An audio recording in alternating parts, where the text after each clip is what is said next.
globalization, right? But of course, right now things are changing a little bit. It's kind of like there is another trend of anti-globalization.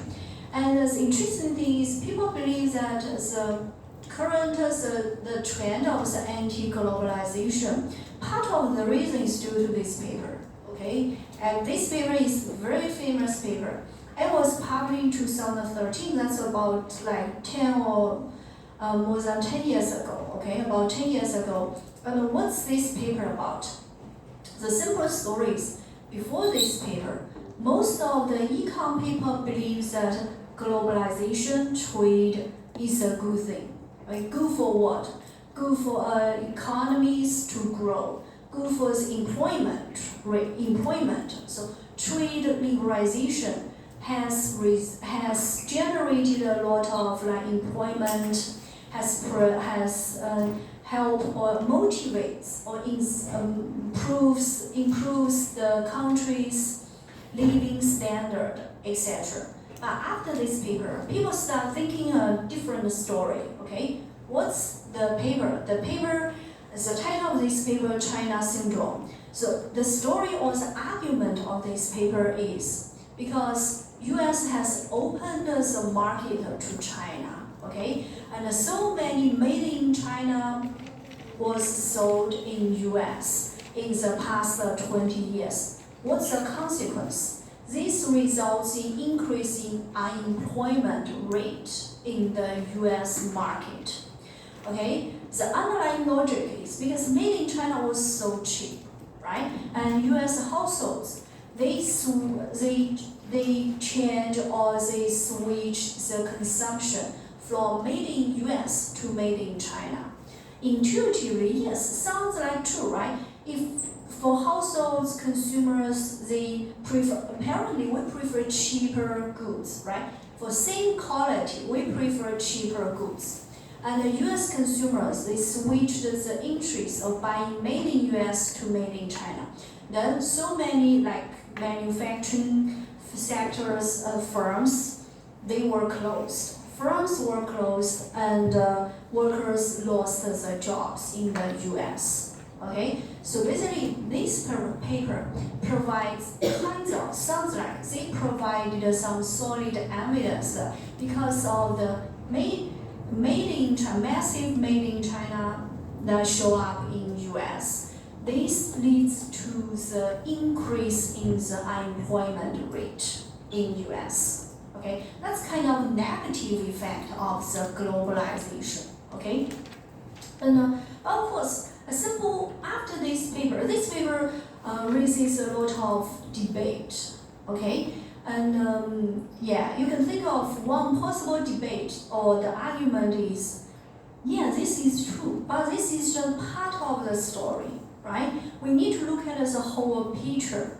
And so when we talk about the trade effect, we always, as economists, always believe, yeah, it's true, some people lose, but some people benefit. Who benefits in this whole process? US customers, right? US customers, US households. And if we look at the complete picture, and the overall benefit is much larger than the cost. But of course, yeah, people feel like the cost is so high, we cannot ignore it. Yeah, so this paper is quite famous. This is what I said before, writing a paper to influence the government policy, and this paper, plays some role in it. So that's the first part about where is the idea come from, and I just show you some interesting idea, some interesting research questions people are studying, right? And here are some personal suggestions about how to find a research idea or research question. First is personal experience or interest. Okay, every one of us is unique, right? We have very different family background, experience, interest. Personal experience interest is quite important. Yeah, for example, like myself. So you may wonder why I start working on gender inequality.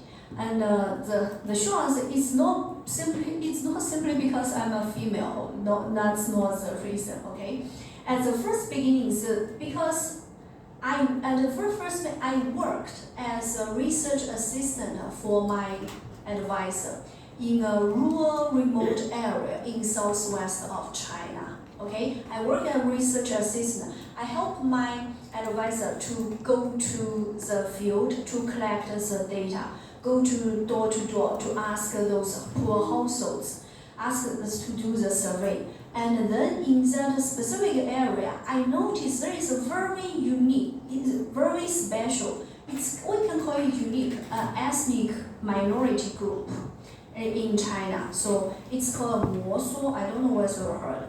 Like the specific feature of the Mosu ethnic group is they still hold the matrilineal culture.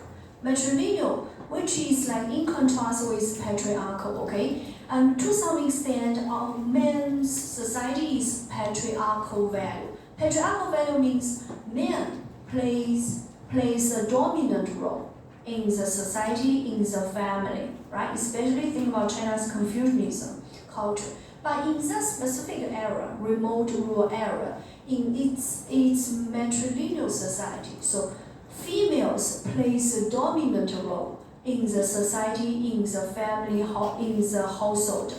And the husband is not a family member, okay? And the kids are raised by the female's families. And it's so special and it's so interesting. This is how the gender issue I become interested in the gender issue. Okay, that's basically my personal experience. Okay, communication, the similar communication, and this is what we often do as, especially in graduate school. Okay, you need to talk to people. Okay, doing research does not mean you have to sit in front of the desk all day long. Okay, you need to go outside, talk to people, talk to senior scholars, talk to your peers.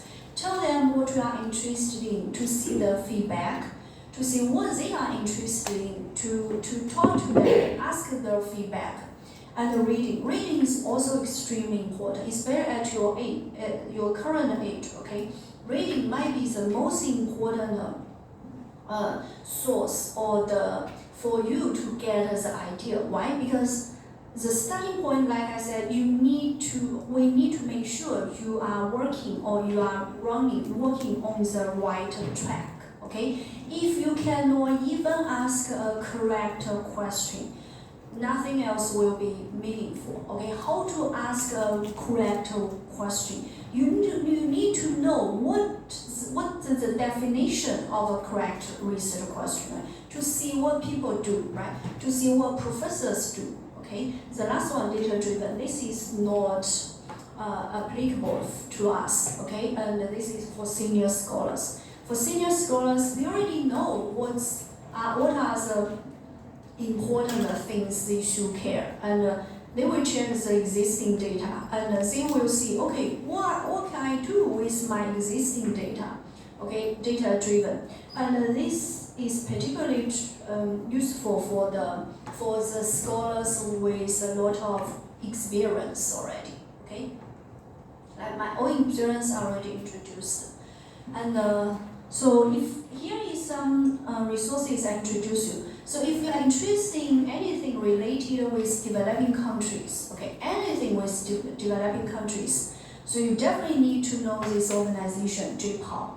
It's a non-profit research organization which was founded by Duflo and her co-authors. Okay, it's based in US, but it has a lot of affiliations, branches in different countries. I think they are conducting kinds of social experiments in different countries, like India, like South Africa. They recruit, I think these days they may even recruit high school students. I'm not sure, you need to check. College students to work as RAs. Okay, this is a really good opportunity for you to get yourself exposed to the frontier research, right? To work for a team, to work for a senior scholar, to see what they are doing, okay? And also we present our work to peers, okay? To get feedback, to find co-authors, to motivate, to develop new ideas. And another resource I would like to introduce you. This is the official website for economists to check kinds of resources. American Economic Association. Okay, usually most of us are member of the AEA, as American Economic Association. On the website, we can see for example, what are the job opportunities. What's also AEA has its leading journals, and we'll see what people are doing, right? For example, like job listing, job opportunities, best practice for economists, okay? And you can go to the website to check the meetings, careers, kinds of resources. They provide some practical experience and open resources for potential economists, okay? And reading, here I provide some, I think, easy to read books for you if you have any interest in doing research in the future. So first is it's a magazine, okay? It's The Economist. You should subscribe it, and so I think it's easy to read. It has a lot for every edition. It has a lot of like news, and also they will invite some senior economists to expand or to use the econ knowledge to explain the existing phenomena. Okay, Poor Economics. This is written by Duflo and Bandry, and they are a couple. Okay, they are also again Nobel Prize winner, and so in this paper they just use very simple story to explain what they have done in the past 20 or 30 years to help the poor countries to get rid of poverty, and why it's so difficult for people to get rid of poverty. Things are not so easy, okay? And this is also quite interesting book. This time is different. This is about the financial crisis, okay? And the title of this book, so this time is different. It's kind of a description of what people are feeling in front of like every the financial crisis, okay? Sounds like ordinary people, economists, looks like we have learned the experience from past financial crisis. And every time when there is some warning in front of us about the future financial crisis, we will tell us, oh, this is not going to happen because this time is different. And at the end of the day, we will realize every time is the same, okay? Every time is the same. And so it discusses the history of financial crisis and why people keep making mistakes every time, okay? Good Economics for Hard Times, same authors as Poor Economics. And the background for the authors, these two authors to write this book is because these days people feel that economics is so bad at helping the economy, helping the government to making policies. So these two authors, they try to make some argument about why we still think economics is still useful.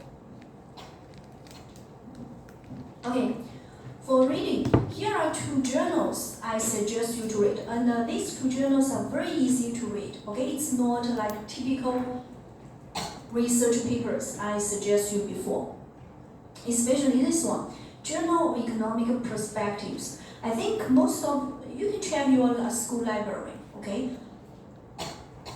Most school libraries may have already subscribed. Journal of Economic Perspective. This journal is designed for anyone who is interested in studying economics, okay? It's written by simple language, without any complicated mathematical models. Okay. This is a little bit more professional than this one, the paper, because this journal, each paper in this journal they summarize the most recent frontier research findings. Okay, if you read the papers in this journal, you will know, oh, what the frontier is. It's important to know the frontier, right? And so for this one, like I said, it's just about for example, if you are interested in studying like the AI or artificial intelligence, what's the impact of AI on our economy? Okay, and you just use the keywords to check. One paper will summarize from the research from the very beginning, the weeks. What do we mean by AI, artificial intelligence, right? And so when did it appear, and what's the consequence, influence to our economy? Very easy to read, inter-level description paper. Okay, so I highly recommend this journal. Okay, that's the reading. So some examples. So this is economic literature. Like I said, this is a summary of the frontier research. For example, like a nation, this one, for example, position and stratification economics and intergroup inequality. So basically, this one summarizes the research frontier on intergroup inequality. Okay, a little bit professional, but for others, not so difficult. For example, like this one, measuring human capital, okay, and summarizing the research in the field of human capital. Human capital means the skills, education attainment, okay, and the data-driven, like I said, it's not working for us.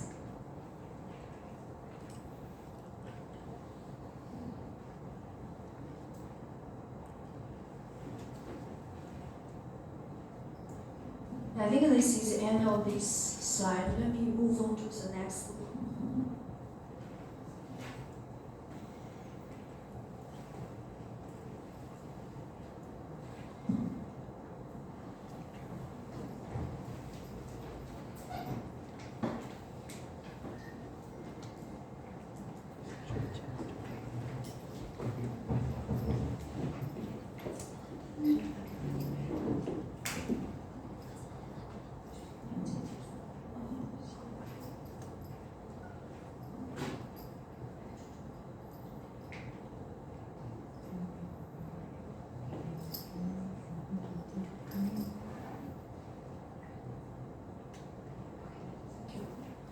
Okay, so that's basically the most important section I would like to discuss today. Now, the second, where is your data coming from?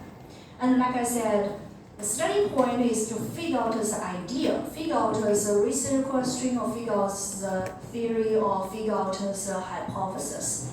And the next step, we need to use data to prove or disprove your story. Okay, for example, if your hypothesis is you believe AI, artificial intelligence, is going to replace workers, it's going to increase unemployment rate, okay? It's going to increase unemployment rate in, for example, in China or in any other countries. You need to prove your story, right? You need to convince me. How to convince me? Either you need to collect your own data or use existing data. Okay, or try to access to admin data to prove your story, and collect your own data. So this again, for your case, this is not applicable. Okay, and for these days, running experiment is. But first of all, you should know, like, running experiment has becoming more and more popular these days, especially in development economics.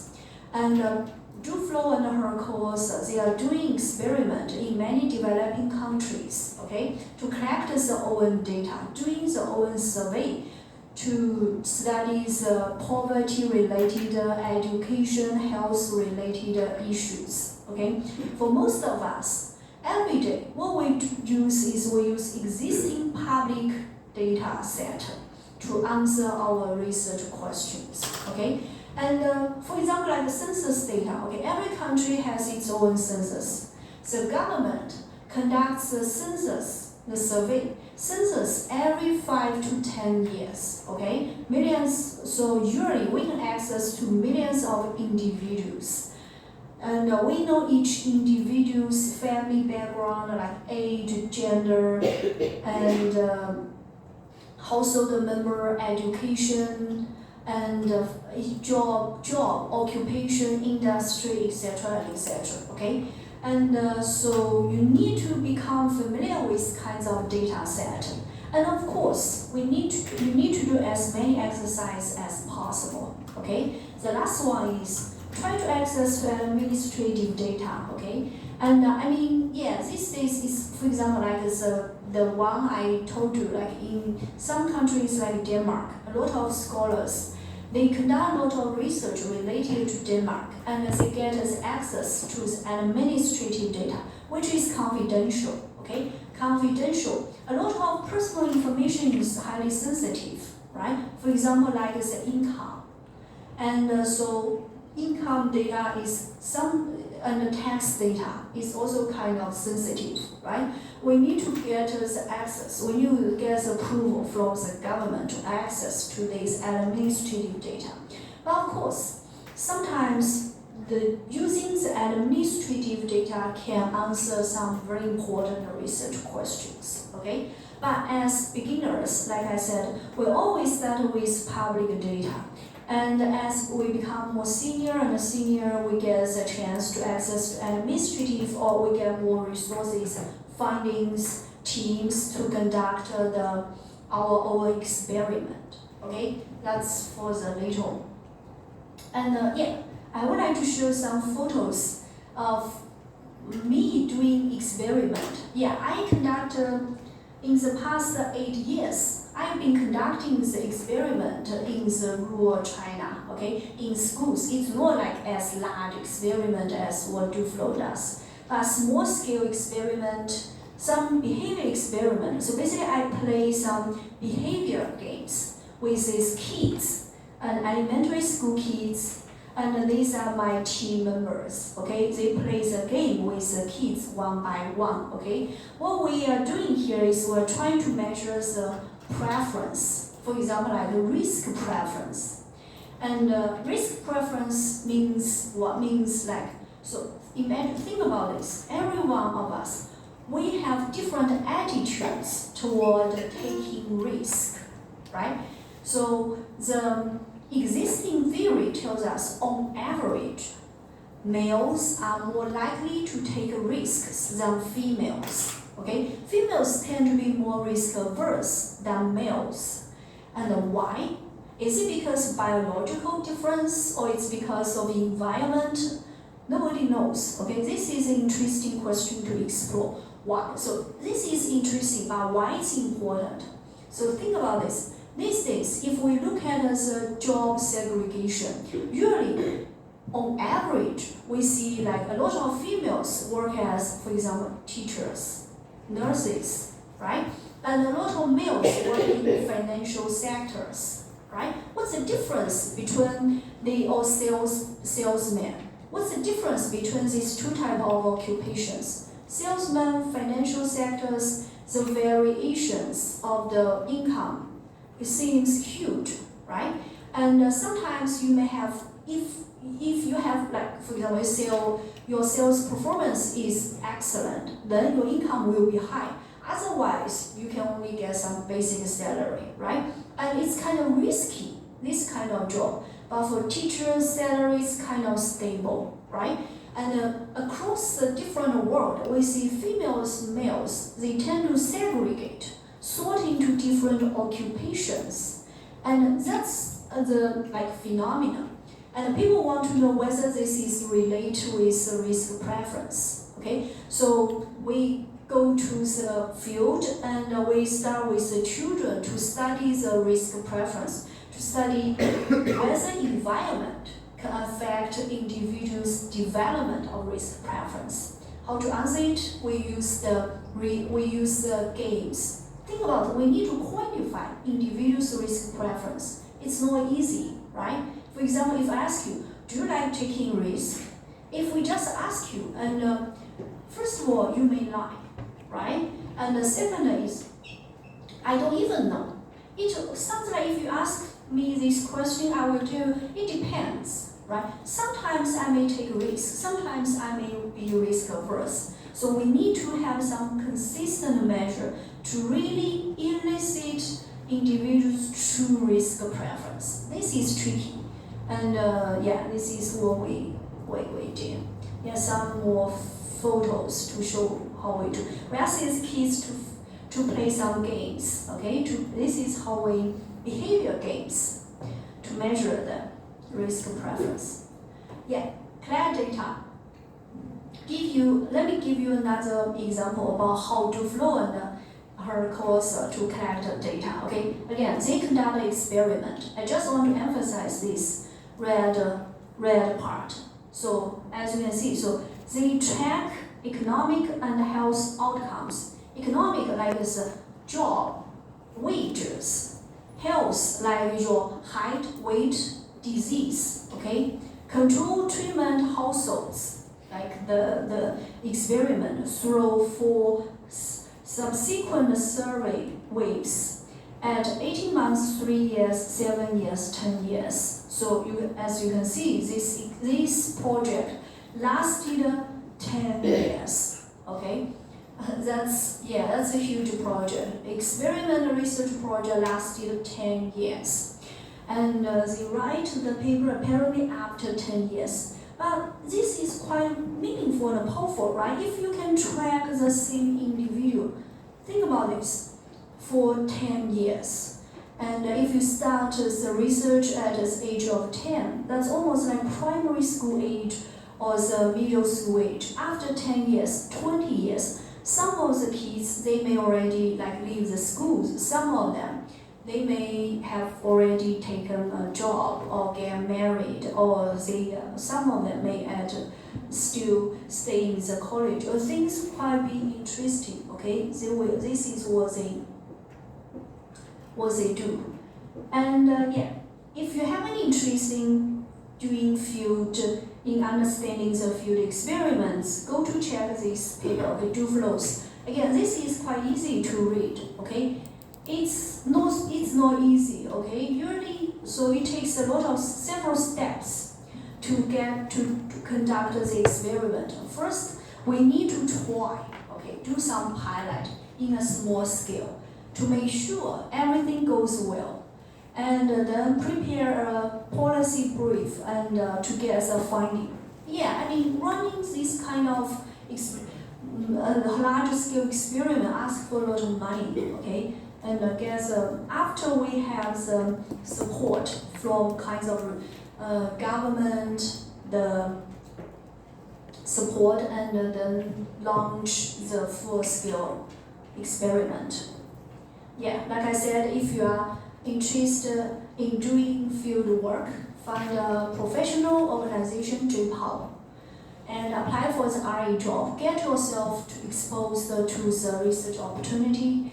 And the best way is learning by doing, okay? Get yourself hands-on. And here I list a couple resources for you to check.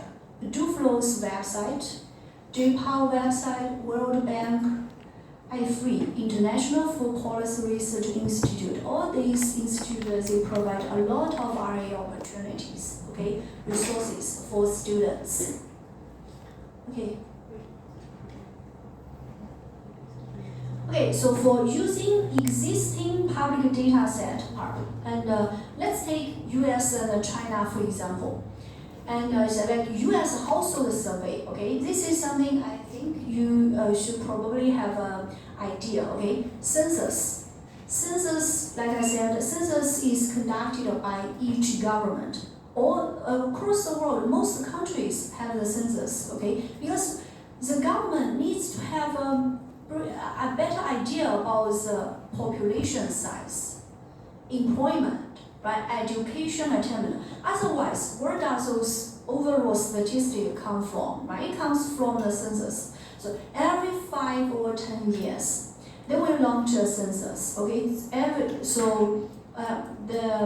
they will go. The team will go to each household, knock the door, ask the household to fill in the survey form. I don't know whether you have any such experience. Okay, for China, our latest census was conducted in 2020. Okay, someone knocked my door and asked all my family members to fill out in the form, and then they collect this information, digitalize it. And as researchers, of course, we are not allowed to access all the data, right? And we are allowed, but it's not necessary, right? And the whole population, usually we have 1 or 2% of the population size. That's already enough, okay? Census. And for US current population survey, this is also quite useful data set. Current policy conducts a household survey every month to understand the US labor market. Okay. Also similar for American community survey. I mean, US, they have a lot of this kind of a lot of public available data set. All you need to do is just type these keywords, Google it, and just register, and you can download the data set. Okay, play around with it if you have the skills. Personal panel study of income dynamics. So panel study, what's the difference between PSID and CPS? CPS, like I said, they conduct a household survey. CPS, they ask the more detailed information than census. Okay, for example, census, we don't know people's income. They never ask our income. But CPS, they ask the income, especially income for every job. But CPS, they ask different households every month. Okay, this month they surveyed these 100 households, next month different 100 households. But for PSID, they track the same individual, same household across many different years. Okay, NOSY also, they track the same individual starting from 1979, okay, that's already like 30 years ago. Track the same individual every 2 or 3 years, okay, that's excellent. For if you are interested in China, so China Household Survey, we also have census. And CHIP, China Household Income Project, it's also public available, they have the English version. And CHNS, CFPS, again, CHNS, CFPS, it's panel. They track the same individual, but they only have like 9,000 households around, okay, in CHNS, I think. Every 2 or 3 years, from 1989 until today, okay? And it's most widely used household survey in the world. And so how to get the census data? Just go to this website, IPALMS. You can find, including your own country, just check your country. You can type your country's name on IPALMS. You'll get your own country's census. It's free, public available, okay? Most countries, the census in the website. I think it's quite useful, okay? People use it a lot these days. Yeah, this is what IPALMS looks like. Look, so they have the IPALMS USA, IPALMS CPS, this is US, IPALMS International, so world's largest collection of census microdata covering 100 countries. Okay, dated back to as early as 1900. Okay, 1900. Yeah, and more than 100 countries. Okay, and administrative data, and this is hard. Okay, and but a lot of researchers these days use this administrative data to do research. For example, again, so this study, if you look at the author used household level, so each household, that's household level, data set provided a rural credit cooperative, it's a bank, rural bank in China. Information around 6,000 households during the period from 2000 to 2008. I mean, without any like the government support, it's not possible for us to get the personal information from the bank, right? And it's valuable data set. So that's why this kind of information is all administrative. It includes they know the household savings, borrowings, detailed information. Okay, and think about this. This kind of information is very useful to study any like the borrowing, lending behaviors, right? History behaviors. Why do you want to borrow money? What kind of households are more likely to borrow money? And what do they do with the loans? 6,000 and 2000 to 2008. This kind of administrative data. And another famous paper, which is about using the administrative data.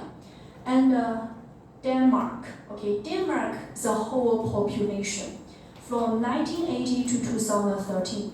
So in this paper, the authors, they know each person in Denmark from 1980 to 2013. They know exactly the age, gender, career, income, family background, whether you are married or whether you get divorced. They know detailed information. This is how they can study the very detailed gender inequality issue. Okay, this is also a famous paper that uses the administrative data to answer this question. Okay, full population in Denmark from very powerful data set. Okay, and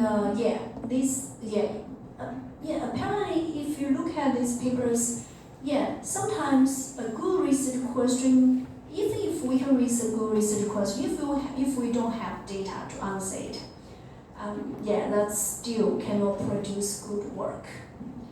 And toolbox, this is a skill, okay? And this is what I always strongly suggest students to do, okay, in college.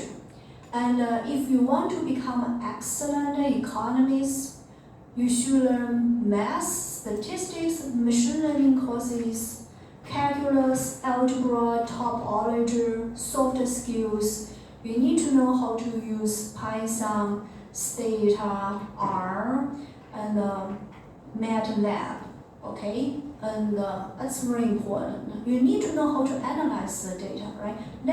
We always say, if you want to convince me with your story, we can come up with kinds of story, but let the data speak. Okay? We need to know how to do data analysis.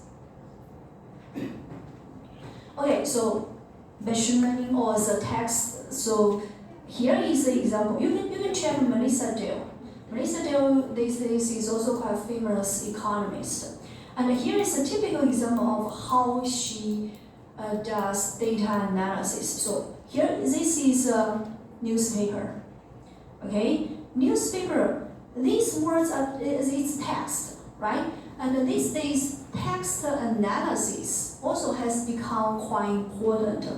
What Professor Melissa Dale does, she develops some fancy tools to do the text analysis. Basically, if you give her this is a really old newspaper, okay, and she can use these fancy skills to analyze these words in the newspaper and to help her to figure out the keywords and to quantify the keywords, to transform these keywords to the numbers, quantify these keywords, okay? I mean, Melissa Dale is a person who studies the Mexico drug war, okay? And for that paper, think about this. And drug-related violence or drug trafficking, how can we know those drug trafficking cases, right? It takes time and takes a lot of effort to collect those data, right? It's not so easy, right? Because the drug-related crimes, people want to hide it, right? And so just check her website to see how she develops this kind of fancy data analysis skills. And I almost finished the last part. I mean, I'm an economist, so if you ask me, I will tell you, economics is amazing major to choose, but you are still young. I don't think you need to make your decision right now. But I think an excellent part about studying economics is even if later on you change your mind, okay, you still have a lot of other options. Why? Because even if you want to become, for example, sociologist, political scientist, all the skills you have learned in economics can be used to study in other fields. Okay, sociology, political scientist, public policy, public health, management, finance, blah blah blah. Okay, all these fields, they need the econ skills or the data science, the data analysis skills in economics. Okay, and the last thing I would like to show you is about model building. I never talk about the model. Okay, and this is a macro paper. Macro paper is a little different from the micro. And micro, we focus a lot on the data analysis, but macro, we still need some data analysis, but we also need some model building skill.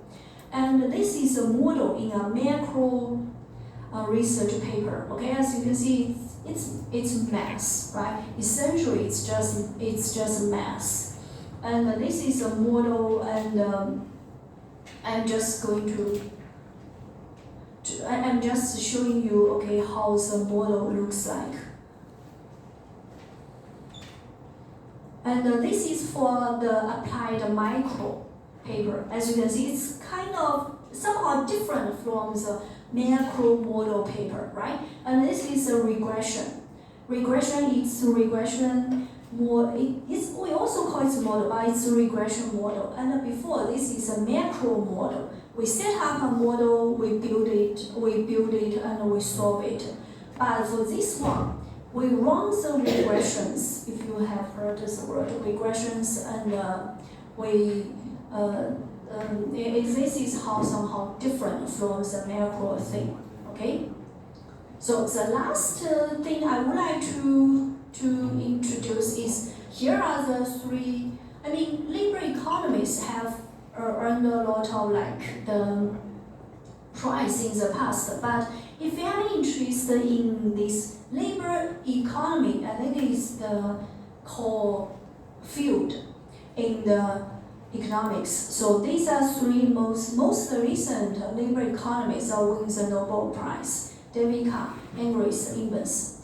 And I mean, the reason I want to put this here is because in the past 30 or 40 years, not just labor, okay, for applied economics, what's our central research interest or research question is we are really interested in understanding in identifying causal inference. Okay, I didn't emphasize it. So when we raise the research question, you can study, for example, like I said, what's the impact of education on reducing HIV? What's the impact of AI on employment or unemployment, right? And the essential research question, in fact, it's the same. It's really about the causal identification. And what is causal identification? Let me give you a brief example, okay, as give you some sense. So let's say, if we are interested in what's the impact of health insurance on health outcomes, so what do we do? So think about, imagine, like in our society, right? We have some individuals, workers, families, they have health insurance, right? Some they don't have.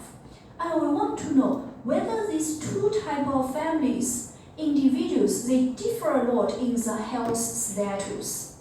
Okay, we want to understand the impact of health insurance. And what we do, let's just compare the health status with health insurance to the health status of those without insurance. Do you think we can answer the question by comparing these two groups, simply comparing these two groups of individuals? The answer is no, we can't. Okay, we can't do this.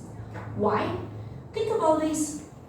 Who are more likely to buy health insurance? So let's imagine, okay, we compare the health status and we find this group of individuals, they are more healthier than this group. Can we say this is because they have health insurance? No. Why? A very obvious example is those healthy, those wealthy people, they are more likely to buy health insurance, right? They are more likely. So it's not because of the health insurance, it's because they are healthy. So the health insurance company are more likely to sell health insurance to them, okay? And it's not, so we cannot just simply compare these two groups. This is not correct. And that's why we need to learn so many tools, conduct RCT, and use some complicated statistical methods, difference in differences. For that, I'm not going to go to details to answer this question. Not just this question, what's the impact of AI on unemployment? Again, right? What kind of industries, what kind of firms are more likely to adopt AI? Okay, and so because to answer this question is the central causal inference is the central question in the past 30 or 40 years in the applied economics. Okay, so this is what I'm doing every day. Okay, what I'm doing, I'm trying to convince you to believe me. Okay, it's really because of the health insurance. How to convince you? I need to provide kinds of evidence, right? And it's difficult. Okay, that's the end of my lecture, and hopefully, and I've given you some useful information. And let me know if you have any questions. Okay, do you have any? Yeah, just let me know if you don't have any questions, right? That's fine. And later on, if you have any questions, just send me emails. Okay, and okay, I'll leave the rest of the time as a small quiz time. Okay. Yeah, okay, good luck. Thank you.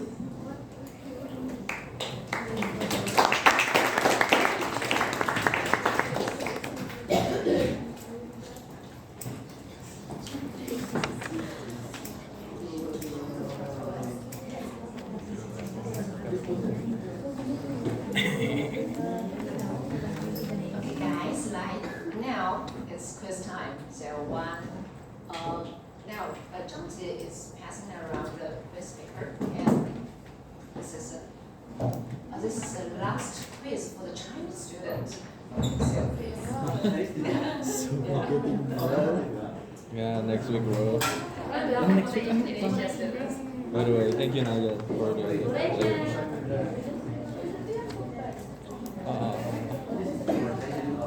I haven't memorized all of them.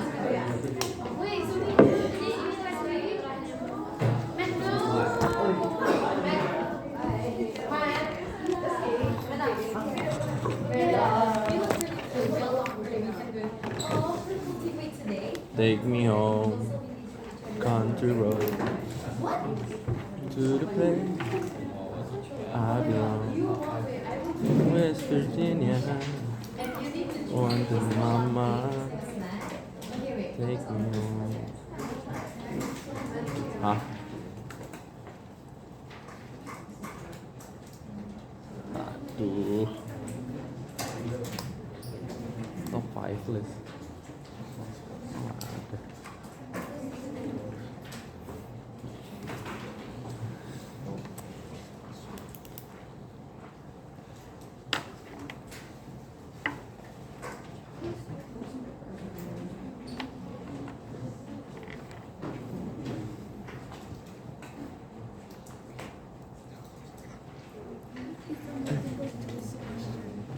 Ada. Iya. Jadi, answernya bisa lebih dari satu. Oke. Hah? Enggak lah, pilihan ganda biasa. Bisa. Tapi jawabannya yang tadi kan tapi tadi nggak dibilangin sih top 5-nya apa. Emang dibilangin? Emang iya? Iya. Ayolah. Sini ada. Yes, but the last time I chose more than one is all fit. Yes, all right. Where? Oh, ada. 研究生。 Oh iya.